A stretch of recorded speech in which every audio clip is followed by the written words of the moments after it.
আসসালামু আলাইকুম everyone, welcome back to our channel. আজকে আমি আপনাদের সাথে শেয়ার করব খুবই মজাদার ঘরে থাকা যে কোনো মাছ দিয়ে মাছের ভর্তার রেসিপি।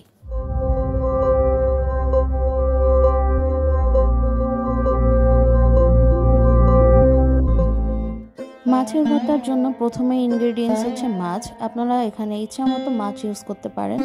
কাটা বাছাবাছির ঝামেলা যাতে কম হয় সেজন্য আমি পাঙাশ মাছ নিয়েছিলাম, আর সাথে 4 কোয়া রসুন নিয়েছিলাম, আর নিয়েছিলাম 2টি টমেটো আর কিছু কাঁচামরিচ। এখানে আপনারা কাঁচামরিচের সাথে শুকনো মরিচও ইউজ করতে পারেন, যে যেরকম ঝাল পছন্দ করে আসলে সেরকম খেতে পারেন। আমার আবার একটু ঝাল কম পছন্দ। আর আমি এই সবগুলো উপকরণ ভেজে নেওয়ার জন্য সরিষার তেলটা ইউজ করেছি। এই যে দেখুন কি সুন্দর করে ভাজা হচ্ছে, আর ভাজার সময় কিন্তু খুবই একটা দারুণ অ্যারোমা ছড়াচ্ছিল, যেটা কিনা খুব ভালো লাগছিল। কিছুক্ষণ ভাজার পর আমি সবগুলো উপকরণই উল্টে দিচ্ছিলাম যাতে পুড়ে না যায়। এই যে মাছগুলো, টমেটোগুলো মোটামুটি ভাজা হয়ে গিয়েছে।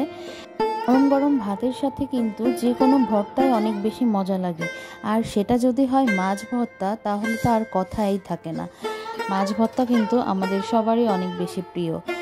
আমি এই মাছগুলো সুন্দর করে ভাজা হয়ে গেলে তুলে ফেলেছি, আর সাথে নিয়ে নিয়েছি কিছু কাঁচা পেঁয়াজ। তারপরে আমি এর সাথে নিয়ে নিয়েছি কিছু কাঁচা ধনিয়া পাতা কুচি। পেঁয়াজটা অনেকে চাইলে ভেজেও নিতে পারেন, কিন্তু আমার কাছে মাছ ভর্তার মধ্যে পেঁয়াজ কাঁচা থাকলেই বেশি ভালো লাগে। এ পর্যায়ে আমি অ্যাড করে দিব সামান্য একটু লবণ, যেহেতু মাছ মাখানোর সময় হলুদ আর লবণ দিয়ে আমি মেখে রেখেছিলাম, তো যে যার স্বাদ অনুযায়ী লবণটা ইউজ করতে হবে। আর মাছের কাঁটাগুলো আমি বেছে নিচ্ছি। আর এখানে মাছের পরিমাণও আপনারা বাড়িয়ে কমিয়ে নেবেন।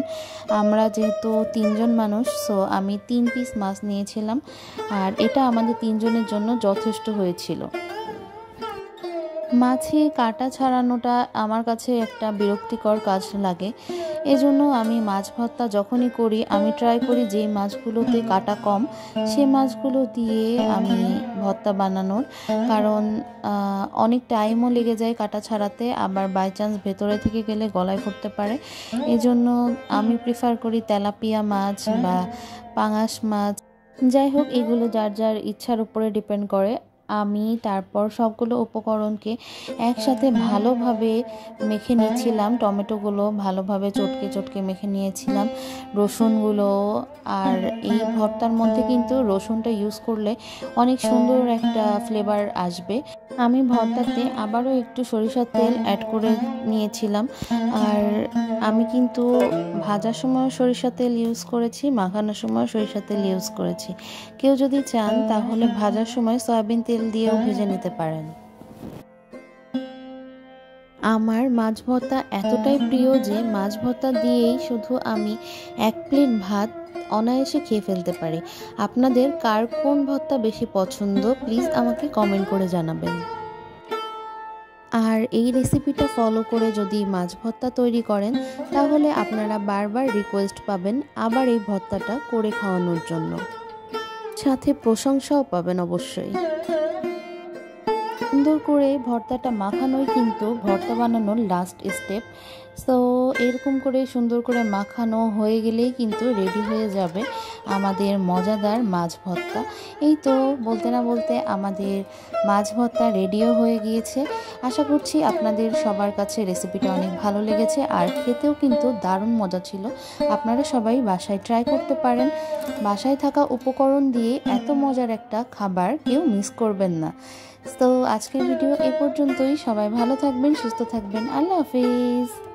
Please do like and subscribe our channel, and